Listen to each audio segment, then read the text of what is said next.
एक बहुत बड़े वक्ता के द्वारा रुक्मिणी विवाह के प्रसंग में कहा गया कि रुक्मिणी ने पत्र लिख दिया श्री कृष्ण को, प्रेम पत्र लिख दिया। तो आज कोई अपने मनपसंद लड़के को कोई लड़की प्रेम पत्र लिख देती है तो इसमें किसी को इतराज नहीं करना चाहिए। रुक्मिणी ने भी तो लिखा ना। दुर्भाग्य से उस कथा में हम बैठे थे, लेकिन हमें अत्यधिक पीड़ा हुई। पीड़ा इसलिए हुई मिश्र जी, अनूप जी, इसलिए पीड़ा हुई कि वैसे ही समाज स्वेच्छाचार की ओर बढ़ रहा है। लोग अपने माता पिता की बात नहीं मानते, अपने कुल के पवित्र संस्कारों को ध्यान में नहीं देते, भारतीय पवित्र परंपरा का विचार तक नहीं करते। और उस स्थिति में वक्ताओं के द्वारा यह प्रोत्साहन और मिले कि मनमाने तरीके से कुछ भी कर लेना चाहिए, तो आप कथा के माध्यम से समाज को किस रास्ते पर ले जाना चाहते हैं? संभाल कर कहना। आप कहेंगे इसमें क्या गलत कहा, चिट्ठी लिखी कि नहीं लिखी? चिट्ठी तो लिखी, क्या गलत कहा किसी कहने वाले ने कहा? आप खंडन क्यों कर रहे हैं? रुक्मिणी जी साक्षात भगवती महालक्ष्मी का स्वरूप है और द्वारकाधीश श्री कृष्ण साक्षात नारायण है। जब भगवान द्वारकाधीश वसुदेव नंदन श्री कृष्ण के रूप में प्रकट हुए तो उनकी अनपायनीय शक्ति भगवती महालक्ष्मी महाराज भीष्मक के यहां रुक्मिणी के रूप में उत्पन्न हुई। और जब देवर्षि नारद जी के मुखारविंद से महाराज भीष्मक की सभा में श्री कृष्ण चरित्र का गान हुआ तो रुक्मिणी ने कृष्ण चरित्र सुना, तो श्रवण करते ही अभी कृष्ण का दर्शन नहीं किया था। स्वयं रुक्मिणी पत्र में लिख रही है, श्रुत्वा गुणान भुवन सुंदर शृण्वतांते निर्विश्य कर्ण विवरई हरतुंग तापम। हमने केवल आपकी कथा सुनी, आपको देखा नहीं, पर सुनने से हमारा इतना प्रेम हो गया कि मैंने अपना तन मन प्राण सर्वस्व आपके चरणों में समर्पित कर दिया। और रुक्मिणी ने अपना संपूर्ण समर्पण करके अपनी माता को अपना निश्चय बताया कि मां, श्री कृष्ण का चरित्र सुनकर मैंने निश्चय किया है, मैं उत्पन्न होकर मरने वाले पति का वर्ण नहीं करूंगी, मैं सच्चिदानंद परब्रह्म परमात्मा भगवान श्री कृष्ण का वर्ण करूंगी। मैं किसी मनुष्य को अपना पति नहीं बना सकती। मां ने प्रसन्नता व्यक्त की, मेरी बेटी कितनी सावधान और सजग है। बोले तुम्हारे पिताजी को तो कहना पड़ेगा। रुक्मिणी की मां ने अपने पति को महाराज भीष्मक को कहा। भीष्मक अत्यंत प्रसन्न हुए। भीष्मक के 5 पुत्र थे, बड़ा पुत्र रुक्मी था, शेष 4 और थे। रुक्मी को छोड़कर सभी भाई प्रसन्न थे, सारी प्रजा प्रसन्न थी। नगर में यह चर्चा होने लगी कि राजकुमारी ने श्री कृष्ण को पति रूप से पाने का निश्चय किया है, तो पूरी प्रजा प्रसन्न थी। केवल एक अकेला रुक्मी ऐसा दुष्ट था, वो कहता था कि नहीं, भगोड़े कृष्ण के साथ मेरी बहन नहीं, मेरी बहन का ब्याह तो शिशुपाल के साथ हो, क्योंकि वो जरासंध का मित्र था, कंस का मित्र था, तो जैसा करे संग वैसा चढ़े रंग। फिर रुक्मिणी ने अपनी माता पिता की जानकारी में पत्र लिखकर ब्राह्मण के हाथ में दिया। इसलिए रुक्मिणी के इस उदाहरण को प्रस्तुत नहीं किया जा सकता। मैं बड़ी पीड़ा के साथ ये बात कहने जा रहा हूं। एक अच्छे आईएएस अधिकारी, उनके परिवार की एक बच्ची, अभी साल भर भी नहीं हुआ, एक मुस्लिम युवक के साथ आईएएस की तैयारी कर रही थी और एक मुस्लिम युवक के साथ माता पिता के सर्वथा निषेध करने पर, परिवार के बड़े बूढ़ों के यह कहने पर कि समाज में हम अपना मुंह कैसे दिखाएंगे, बोले तुम मरो चाहे जियो, मैंने तो जो निश्चय कर लिया मैं बदल नहीं सकती। इस तरह का जो काम है इसकी घोर निंदा होनी चाहिए। पर रुक्मिणी का काम निंदनीय नहीं है, क्योंकि रुक्मिणी के इस कार्य में उनके माता पिता भाई और प्रजा सबकी सहमति है। इसलिए आप ये नहीं कह सकते रुक्मिणी ने पत्र लिख दिया तुम भी पत्र लिखो। ठीक इसी प्रकार से कहते हैं कि भगवान श्री कृष्ण को विवाह की इतनी चटपटी लगी कि उन्होंने अपनी मां से नहीं पूछा, अपने पिताजी से नहीं पूछा, अपने बड़े भाई दाऊ जी से भी नहीं पूछा, महाराज उग्रसेन से भी नहीं पूछा, और इतनी यहाँ की हड़बड़ी चटपटी लगी कि बिना बताई चल दिए रुक्मिणी का विवाह करने के, रुक्मिणी का हरण करने के लिए। कथा तो ऐसी ही है कि किसी को बताया नहीं चले गए, लेकिन इसको किस रूप में प्रस्तुत करना चाहिए? क्या इसी रूप में प्रस्तुत करना चाहिए? रुक्मिणी ने कहा कल देवी यात्रा है और कल ही विवाह की लग्न है, कल मैं कुलदेवी का पूजा करने जाऊंगी और कल विवाह की लग्न है। यदि आज सूर्यास्त के पहले पहले आप नहीं आए तो मैं अपने प्राणों को विसर्जन कर दूंगी। अब ब्राह्मण आया है दोपहर में, कहां द्वारिका है और कहां विदर्भ महाराष्ट्र है, कुंडनपुर, इतनी दूरी तक पहुंचना सामान्य बात नहीं थी। भगवान अपने माता पिता से पूछते, भाई से पूछते, और इतनी देरी हो जाती कि जब तक पहुंचते तब तक उन्होंने अपने देह का त्याग कर देती। तो भगवान शरणागतों की रक्षा करते हैं, भगवान भक्त वत्सल हैं, भगवान शरणागत वत्सल हैं, ये भगवान के गुणों में कलंक नहीं लग जाता। भगवान को विवाह का लोभ नहीं है, भगवान तो रुक्मिणी की करुण पुकार सुनकर दौड़े। इस रूप में इस बात को नहीं कहा जा सकता क्या? इसलिए सुनने में भी सावधानी और कहने में भी सावधानी, तभी लाभ मिलता है। कथा कहने का, कथा सुनने का एकमात्र फल है शरीर संसार से अब मन उपरामता की ओर जाए। और अब हम बाहर तो बहुत भटक लिए हैं, अब अपने भीतर प्रवेश करें। हम अंतर्मुख होकर के साधना में लग जाएं, शरीर संसार से वैराग्य और अपने इष्ट के चरणों में अनुराग, यही कथा श्रवण का फल है। इसलिए कथा सुनी जाती है। इसका अर्थ यह मत लगा लेना कि शरीर संसार से वैराग्य हो जाएगा तो हमारा कोई काम नहीं चलेगा। शरीर संसार से पूर्ण विरक्त होकर भी विदेहराज जनक एक राजा के कर्तव्य का पूर्ण निष्ठा से पालन कर सकते हैं। गीता में भगवान कहते हैं कर्मणे नैव संसिद्धिम आस्थिता जनकादया। जनक आदि राजर्षियों ने निष्काम कर्म योग के द्वारा ही सिद्धि प्राप्त की। तो कहां बाधा है, कहां बंधन है? संसार को आपके मन की बिल्कुल जरूरत नहीं है। संसार को आपका धन चाहिए और आपके शरीर से आप उनके काम आओ ये चाहिए। आपका मन बिल्कुल नहीं चाहिए। तो हमारी बात पर आपको विश्वास ना हो तो यहां से बंबई जाना तो करके देख लेना। सबको बुला के बोल देना कि अब हमने 16 आना मन दे दिया है तुम लोगों को, और कोई काम मत करना घर का, कोई प्रवृत्ति का, कोई बात कहे प्रवृत्ति की तो भड़क जाना। 2-4 दिन बाद घर में बाल भोग राजभोग भी मुश्किल हो जाएगा। घर के ही लोग कह देंगे कि मन देना है तो वृंदावन चले जाओ, बिहारी जी को मन दो, और कोई ठिकाना ना हो तो गुरु जी के यहाँ आसन लग जाएगा, वहां रोटी मिल जाएगी, वहां चले जाओ, अब यहां तुम्हारा गुजारा नहीं। संसार को मन की जरूरत नहीं, पर दुख की बात है जिसे मन की आवश्यकता नहीं उसे तो हम मन देते हैं, और जिसको धन की आवश्यकता नहीं उसे हम धन देते हैं। आओ इधर आ, कुर्सी पर बिराजो।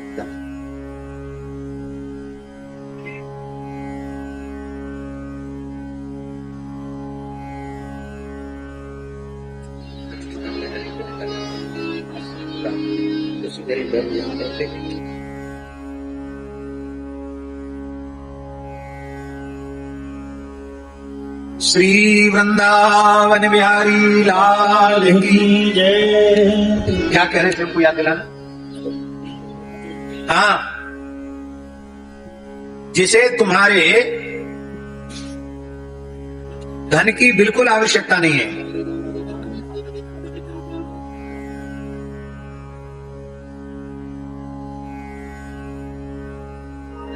देखा समझा था,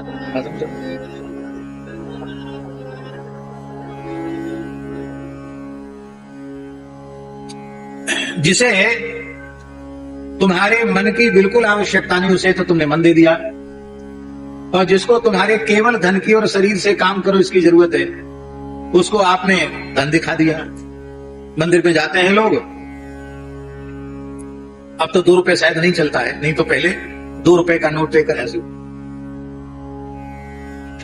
हमने तो आज तक किसी पुस्तक में नहीं पढ़ा कि रुपया लेकर ऐसे घुमाना चाहिए, पर लगता है इसीलिए कि लोग देखें दर्शनार्थी कि अमुक श्रीमान जी बड़े उदार हैं, दानी हैं, 2 रुपए अर्पित कर रहे हैं। रहीम जी एक महान संत थे। रहीम जी के दोहे, उनकी संस्कृत की रचनाएं भी प्रसिद्ध हैं। वो अरबी, फारसी, हिंदी इनके विद्वान तो थे ही, रहीम जी संस्कृत के भी विद्वान थे और गोस्वामी तुलसीदास जी से उनका बड़ा प्रेम था। एक रहीम जी का श्लोक है संस्कृत का, उनकी रचना है। वे कहते हैं, रत्नाकरस्तव ग्रहम गृहिणी च पद्मा। हे प्रभु, रत्नाकरस्तव गृहम, आप जहां रहते हो ना क्षीर सागर में, वो रत्नाकर है, रत्नों का भंडार वहां छिपा हुआ है, वहां तो आप रहते हो। रत्नों के अपार रत्न राशि के बीच में आप निवास करते हो। और आपकी घरवाली कौन है? गृहिणी च पद्मा, साक्षात महालक्ष्मी आपके चरण दबाती है। तो किम देयमस्ति, फिर हम आपको क्या दें? अरे कुछ भी दे दो। बोले जगदीश्वराय, सारे जगत के तो मालिक आप हैं, तो कोई वस्तु देंगे तो जगत की ही तो देंगे, जगत से ही तो देंगे, तो पहले से ही आपका है, उसमें हम क्या दे देंगे आपको? किम देयमस्तु भवते जगदीश्वराय।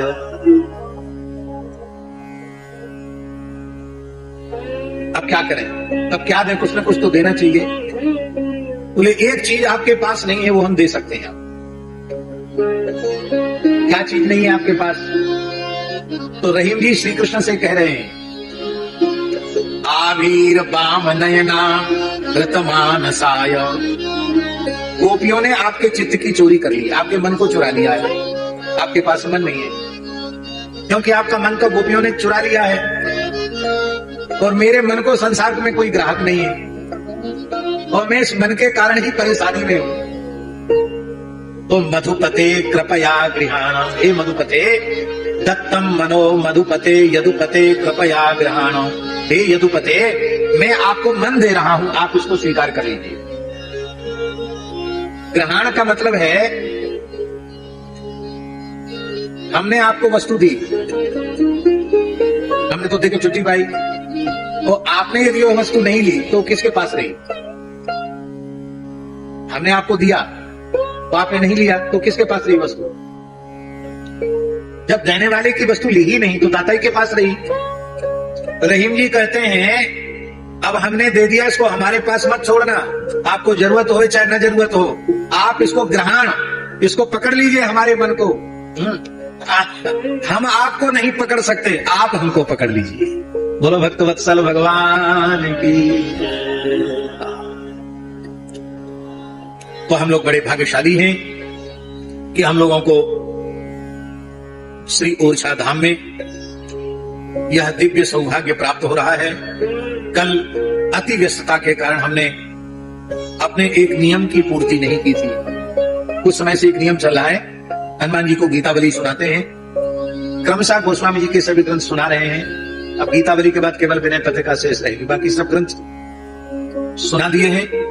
और समय आने पर YouTube पर संपूर्ण रामचरितमानस के सहित तुलसी साहित्य पूरा का पूरा उपलब्ध भी हो जाएगा। वाणी में कोई सुनना चाहेगा कि हम महाराज की वाणी में सुने तो पूरा उपलब्ध हो जाएगा। इस समय श्री गीतावली अरण्य कांड चल रहा है। श्री गीतावली अरण्य कांड पद संख्या 17।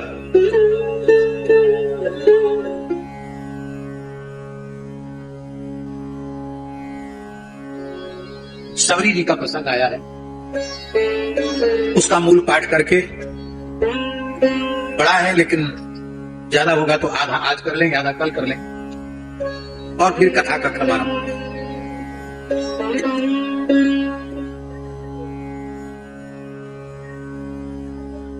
सबरी सोई उठी,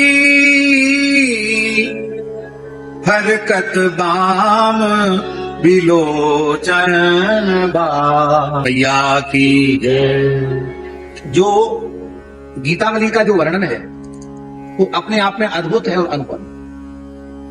ऐसा विचारकों का मत है कि तुलसी साहित्य दूध का समुद्र है, क्षीर सागर है, और उस क्षीर सागर का माखन है गीतावली, और उस माखन को तपाकर निकाला हुआ घृत है विनय पत्रिका। ये गीतावली एकमात्र ऐसा ग्रंथ है जिसे भगवान राम लक्ष्मण ने स्वयं अपने कंठ से गाया। आपको पता गीतावली कैसे प्रकट हुई? जब गोस्वामी तुलसीदास जी चित्रकूट में विराज रहे थे, माघ की अमावस्या थी जिसको मौनी अमावस्या कहते हैं। हनुमान जी ने संकेत दिया था कि प्रभु आवेंगे, और प्रभु आए। बहुत प्रसिद्ध है, चित्रकूट के घाट पे भई संतन की भीड़, तुलसीदास चंदन घिसे तिलक देत रघुवीर।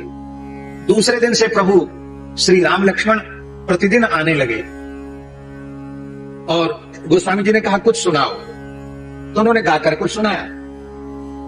बालक कुछ गा के सुनाते तो स्वाभाविक बहुत मीठा लगता है, और फिर साक्षात भगवान श्री राम लक्ष्मण हो तो वो गावे तब कितना सुंदर लगेगा। इनकी तो मृतक जियावनी वाणी है, तो इनका सुंदर स्वर देख करके तुलसीदास जी रीझ गए।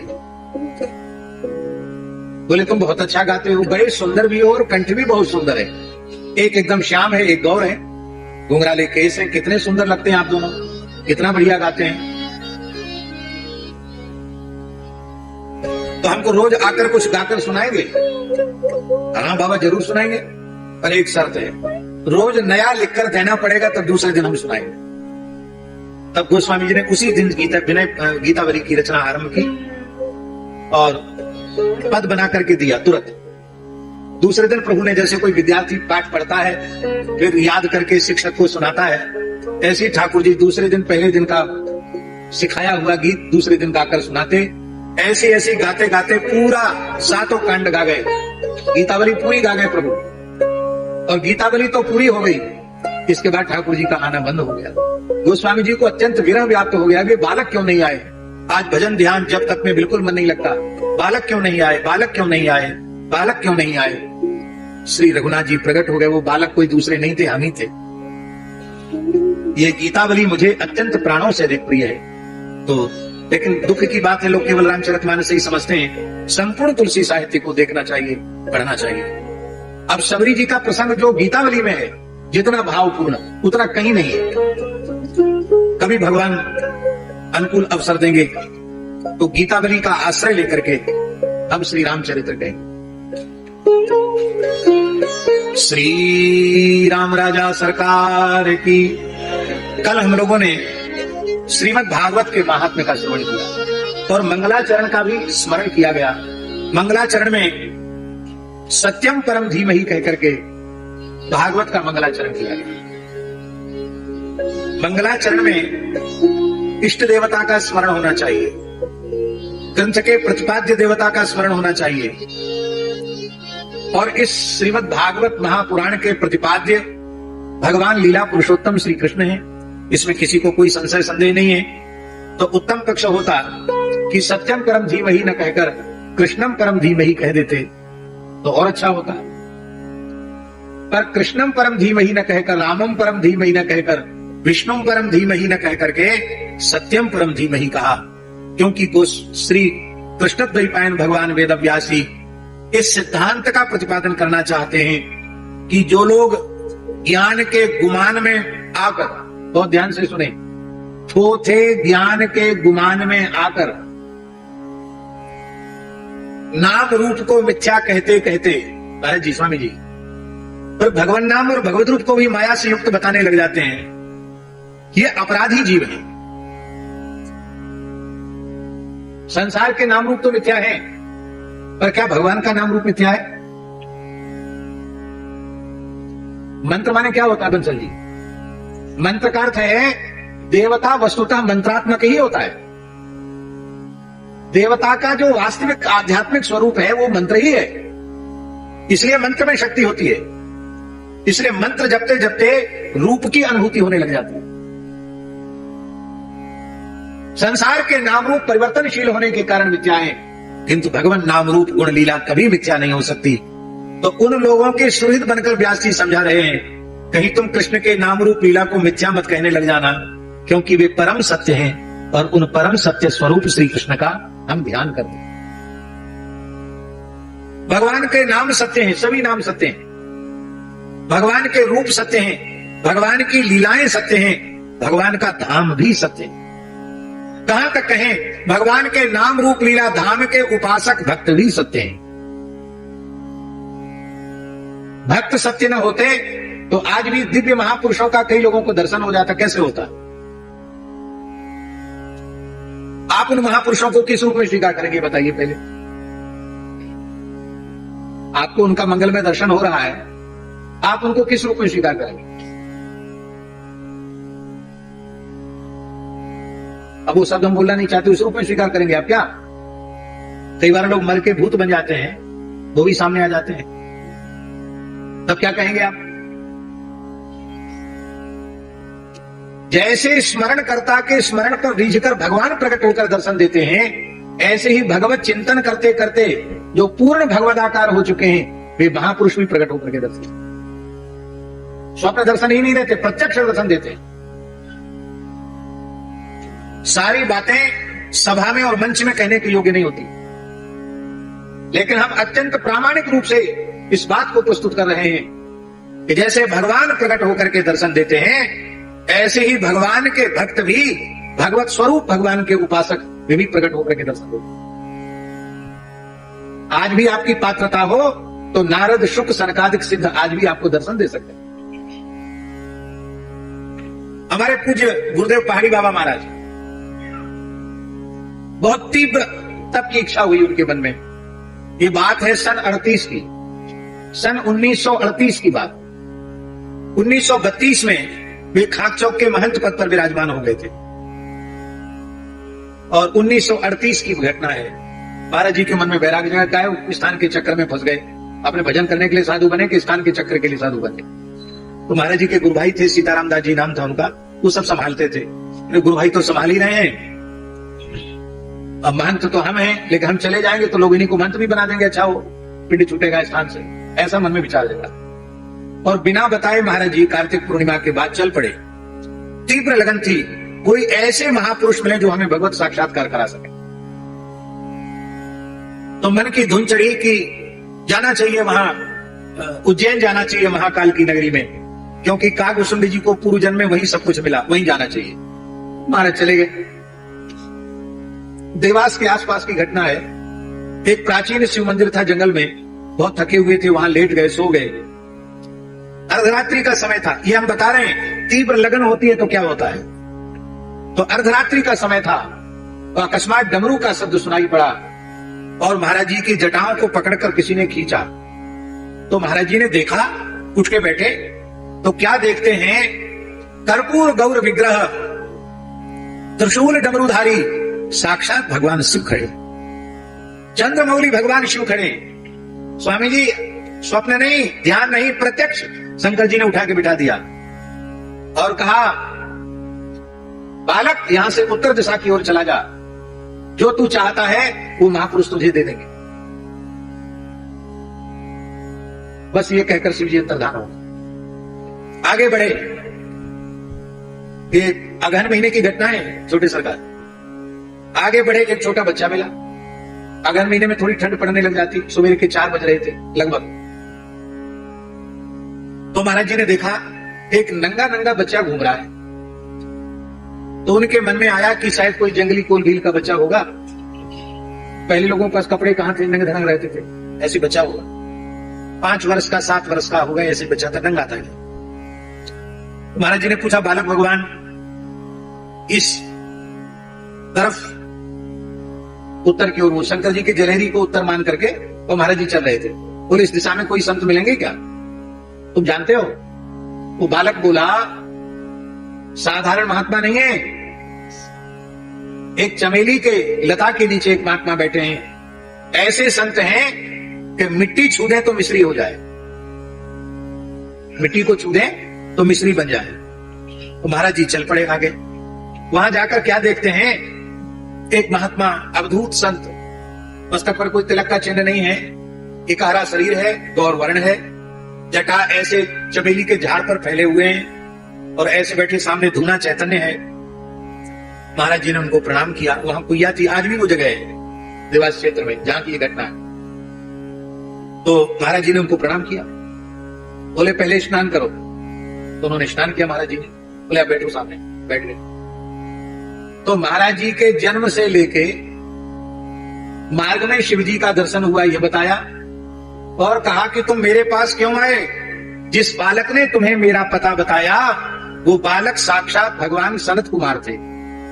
वही चरण पकड़ लेते तो वही काम हो जाता, पर भाग्यशाली हो सनकादिकों का दर्शन हो गया। और महाराज जी कहते फिर भी हमारे मन में विश्वास नहीं हुआ। हमारे मन में आया कि कई लोग सिद्धियां कर लेते हैं, पहले की घटनाएं सुना दिया करते हैं। तो जैसे ही मेरे मन में यह बात आई, बोले ये भूत प्रेत की सिद्धि नहीं है, ये तंत्र मंत्र की सिद्धि नहीं है, भूत भविष्य वर्तमान मुझे स्पष्ट दिखाई पड़ता है और तुम जो चाहते हो वो चीज तुमको यही मिलेगी। और महाराज जी कहते बस उन्होंने कृपा कर दी, इसके आगे कुछ नहीं बोलते थे। क्या दिया क्या हुआ इसके आगे कुछ नहीं बोलते थे। बोले हमारी जो तीव्र व्याकुलता थी वो पूर्ण हुई और हमको जिसके लिए हम घर द्वार छोड़ के साधु बने थे वो काम हमारा हो गया। ऐसी कितनी घटना है। आज भी जिज्ञासु की खोज है महापुरुषों को, आज भी महापुरुषों को जिज्ञासु की खोज है। इधर छावनी है फौज की, बीना में मिलिट्री छावनी है। तो मोबाइल में उन्होंने हमारी कथा सुनी होगी फौजियों ने, तो उसमें ओरछा की चर्चा आई। ओरछा राम राजा सरकार कैसे आए। तो उनका हुआ कि छुट्टी है, रविवार है, चलें दर्शन करके आने। उस समय का पता तो था नहीं, जैसे यहां आए तो मंदिर बंद हो गया था, उनको वापस जाना था। तो बेतवा के किनारे घूम रहे थे, एक महात्मा उनको मिले। बोले तुम लोग दुखी मत हो, राम राजा सरकार का मंदिर तो बंद हो गया, दर्शन बंद हो गया, पर अभी अयोध्या बस्ती में कनक भवन बिहारी जी का दर्शन खुला हुआ है। वहां चलकर कनक बिहारी जी का दर्शन कर लो और वहीं प्रसाद पालो, फिर चले जाना। तो उन्होंने कहा कहां है। तो पूरा रास्ता बताया, वहां है। वो लोग दोनों फौजी मोटरसाइकिल से जहां इस समय कनक भवन है यहां आए तो पूज्य गुरुदेव का विग्रह देखकर रोने लगे। बोले यही बाबा तो हमको बेतवा के किनारे मिले थे। बोले वहां कनक भवन का दर्शन कर लो और प्रसाद पाके तब जाना। फिर वो काफी समय तक, जब तक यहां रहे छावनी में, जब जब अवसर मिलता था वो लोग आते थे, सेवा भी करते। अब देखिए संत, जैसे गीता जी में भगवान ने कहा ना, कौन्तेय प्रतिजाने ही न मे भक्तः प्रणश्यति। हे अर्जुन तुम यह बात प्रतिज्ञा पूर्वक समझ लो, जैसे मैं अविनाशी हूं ऐसी ही मुझे भजने वाला भक्त भी अविनाशी पद को प्राप्त करता है। इसलिए आज भी संत सदगुरु, आज भी आपकी पक्की लगन हो तो वे आज भी आपको प्रकट होकर दर्शन दे सकते हैं। सामान्य लोगों की दृष्टि में पीतांबरा पीठ वाले दतिया वाले स्वामी जी अंतर्धान हो गए, उन्होंने समाधि ले ली, लेकिन आज भी ऐसे लोग होंगे जिनको उनकी वहां जाकर अनुभूति होती होगी कि स्वामी जी आज वहां बैठे। आज भी महापुरुषों के द्वारा उत्तम कोटि के साधकों का मार्गदर्शन हो रहा है। तो भगवान नाम सत्य, भगवत रूप सत्य, भगवान लीला सत्य, भगवान का धाम सत्य और भगवान के नाम रूप लीला धाम के उपासक भक्त सत्य हैं। छोटे सरकार विराजे हैं, दादाजी ने तो समाधि ले ली, लेकिन आज भी अनेक जीवों को उनकी अनुभूति हो जाती है कि नहीं हो जाती। कितनी घटनाएं हैं बड़े दादाजी की, छोटे दादाजी की, गुरु महाराज की। और हम आपको ये बात सत्य कह रहे हैं, जो संत सदगुरु प्रत्यक्ष विराजे हैं उनमें भी यदि आपकी अगाध श्रद्धा है उनकी उपस्थिति के काल में, तो उनके माध्यम से भी अलौकिक चमत्कारिक घटनाएं घटती हैं जिसकी अनुभूति लोगों को होती है।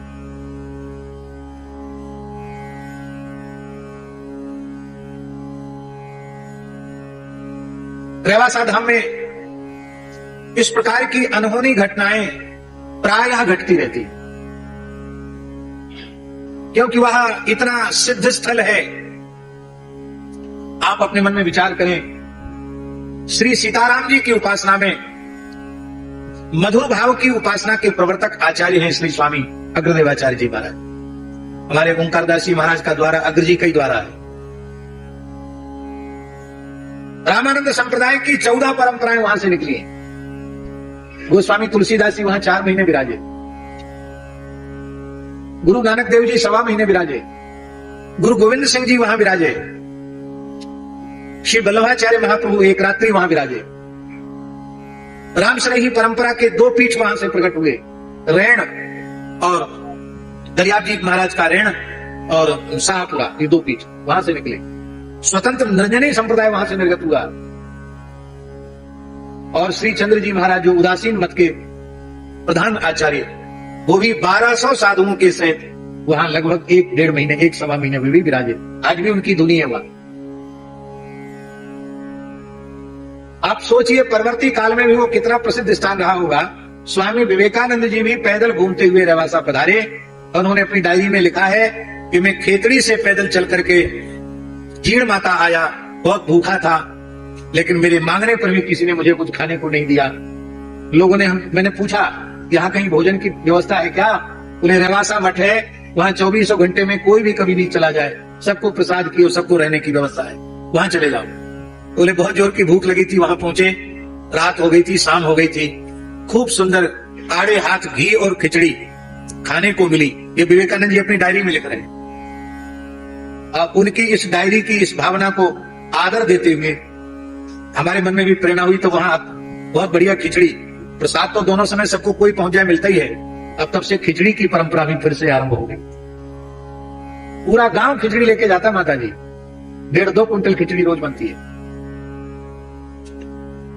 तो अब देखिए, ऐतिहासिक रूप से तो ये महापुरुष सब शरीर में नहीं है, लेकिन आज भी वहां जाने वाले जो सत्पात्र जीव हैं, साधक कोटि के जीव हैं, आज भी उनको कोई ना कोई विचित्र अनुभूति वहां हो जाती है। आपको सुनकर आश्चर्य होगा, पूज्य स्वामी श्री राघवाचार्य जी महाराज विराजमान थे, अन्नकूट का उत्सव था, भगवान को 56 भोग धराया था, और ऐसे ही कैमरे वाला फोटो ले रहा था, तो दिखाई किसी को नहीं पड़ रहा है, पर जब फोटो की रील आई तो 2 दिव्य महापुरुष जानकी नाथ जी के दाहिने बाहिने खड़े हैं, और प्राचीन छवि को देखा तो एक छवि मिल रही थी श्री स्वामी अग्रदेवाचार्य जी से, दूसरी छवि मिल रही थी श्री कृष्णदास पयहारी जी महाराज से। वो आज भी सुरक्षित है, वो फोटो आज भी सुरक्षित है। आप क्या समझते हैं? संत कहीं जाते नहीं हैं। श्री मलुकदास जी आज भी विराजे हैं वहां। कितनी घटनाएं घट रही हैं, केवल समाधि की परिक्रमा से लोगों के मनोरथ पूरे हो रहे हैं, कितनी अनुभूतियां हो रही है लोगों को।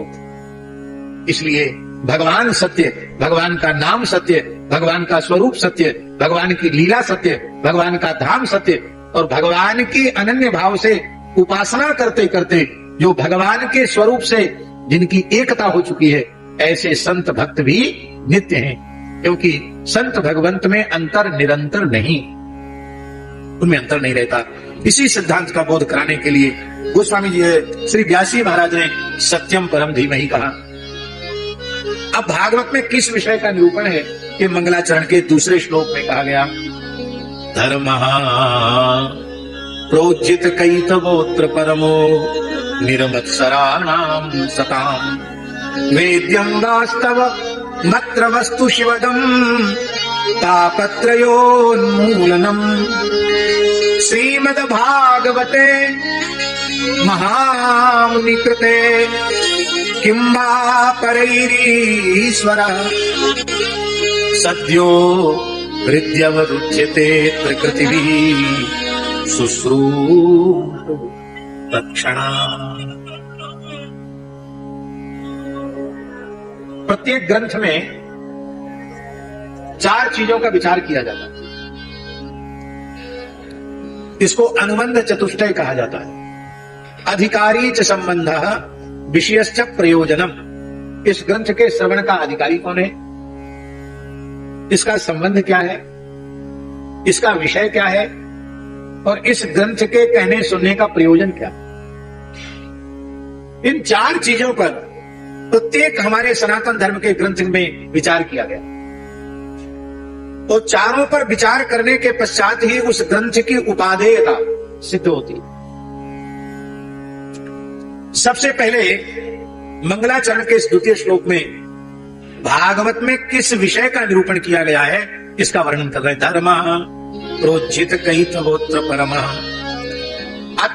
अत्र माने अस्मिन् प्रकृत ग्रंथे प्रोज्झित कहितवो परमो धर्म निरूपिता।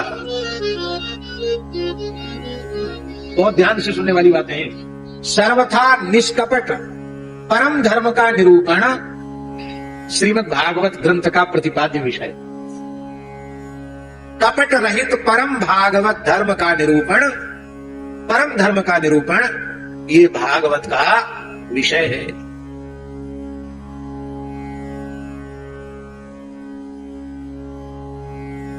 अब देखो धर्म में विशेषण लग गए। एक तो उज्जित कई सब एक विशेषण, और प्रापसर्ग वाला विशेषण प्रोज्झित कई सब 2, फिर धर्मो निरूपिता एक, फिर परमो धर्मो निरूपिता, परम धर्म का निरूपण किया गया। तो धर्म का यदि हम विचार करें भागवत में तो धर्म के 4 भेद हैं। कौन कौन? पहला भेद है, बहुत विस्तृत व्याख्यान नहीं कर रहे हैं, संक्षिप्त कर रहे हैं, लेकिन थोड़ा गंभीर हो जाएगा, आप लोग ध्यान से सुनेंगे तो सबकी समझ में आएगा। एक धर्म वह भी है जिस धर्म का फल है लौकिक पारलौकिक भोगों की प्राप्ति। संसार में खूब मन इच्छित भोग विलास की वस्तुएं खूब प्रचुर मात्रा में, मान सम्मान इज्जत प्रतिष्ठा वैभव सब कुछ प्राप्त हो, तो मरने के बाद स्वर्ग मिले, एक ये भी धर्म है। जीते जी संसार की सब चीजें मिले, खूब प्रचुर मात्रा में मिले, और मरने के बाद नरक न जाना पड़े, स्वर्ग मिले, एक धर्म वो है। और ऐसे धर्म का भी उदाहरण भागवत में है। ऋषि लोग सशरीर स्वर्ग जाने के लिए यज्ञ कर रहे हैं, तो उस धर्म को कहा गया स्वर्ग प्रापक धर्म। क्या कहा गया? स्वर्ग प्रापक धर्म। अब एक और धर्म हुआ,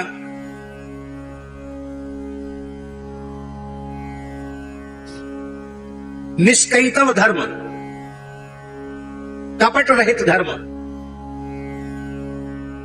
क्या? कपट रहित धर्म।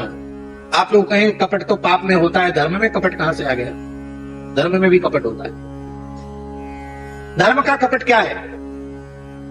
धर्माचरण का जो सही उद्देश्य है उसकी प्राप्ति ना होकर उसके फल में व्यभिचार हो जाना, यह धर्म का कपट है।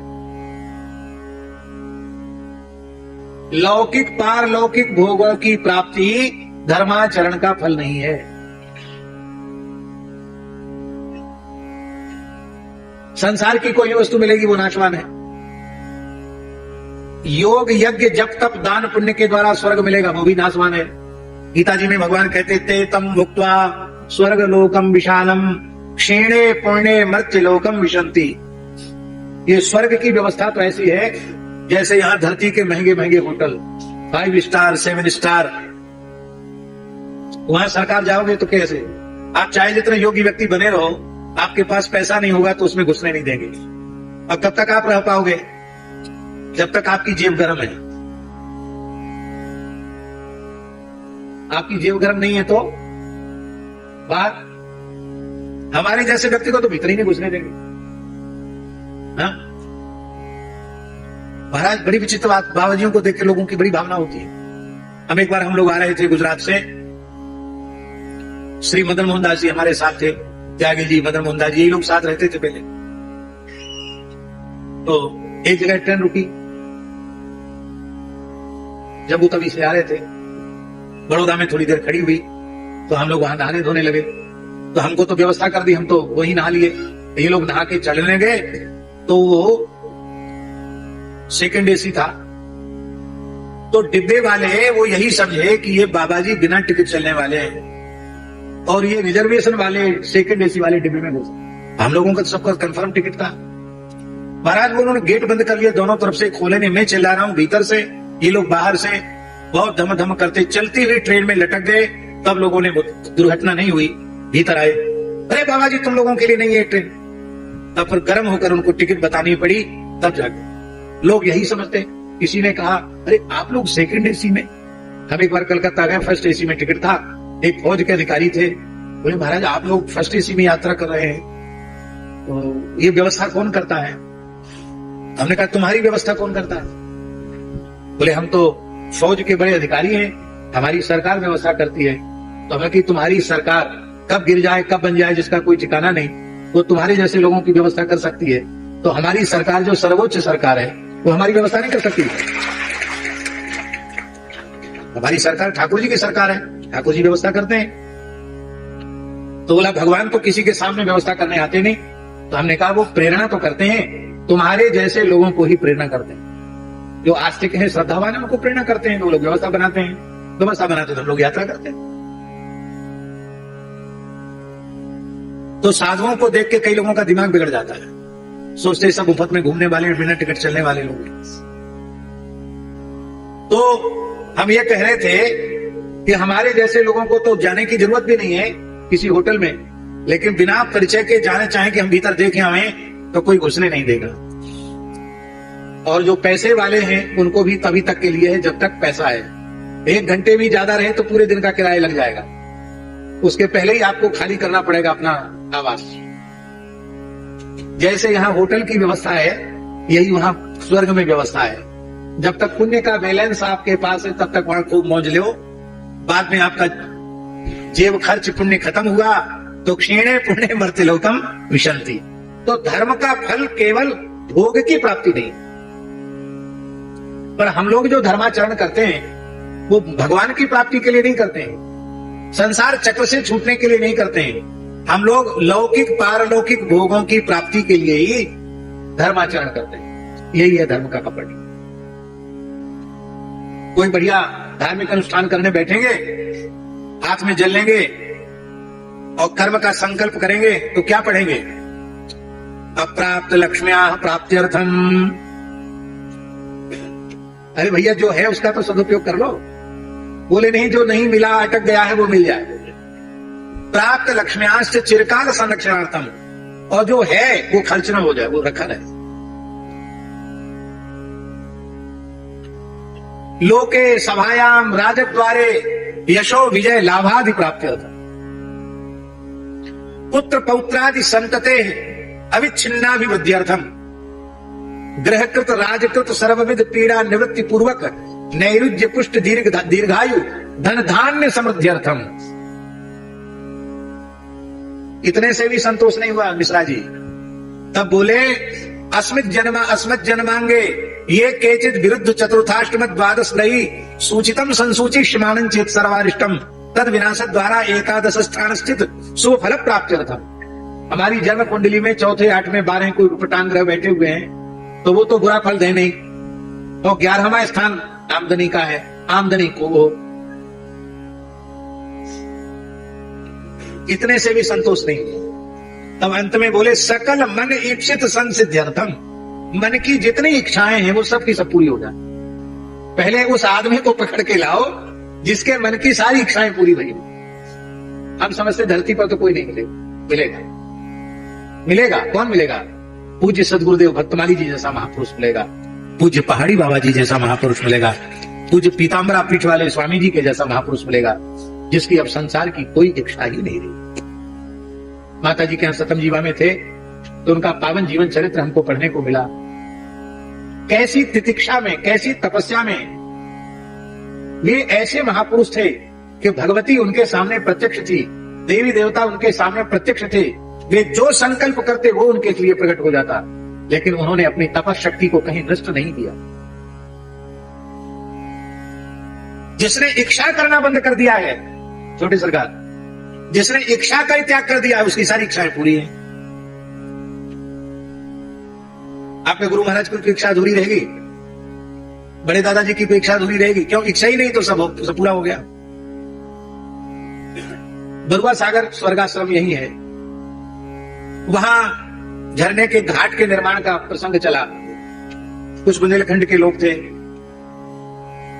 भाई चंदा से ही काम होगा। हम उस समय थे वहां उपस्थित, हमारे सामने की घटना है। बुंदेलखंड वैसे ही बहुत गरीब क्षेत्र है, अब तो थोड़ी थोड़ी समृद्धि आई है, पहले तो और अधिक हालत खराब थी। घाट बनाने में तो बहुत पैसा लगता है। एक महानुभाव बोले कि स्वामी जी, किसी से कुछ सहयोग लेने की आवश्यकता नहीं है, ये आपका सेवक ही पूरी सेवा कर देगा, पूरा घाट बना देगा। बस प्रार्थना है कि किसी दूसरे का एक पैसा नहीं लगना चाहिए, सब कुछ मैं ही करूंगा। तो पूज्य स्वामी श्री शरणानंद सरस्वती जी बोले कि तुम्हारा क्या धंधा है, क्या काम है तुम्हारा, क्या काम है तुम्हारा? बोले महाराज जी, काम तो थोड़ा बढ़िया नहीं है।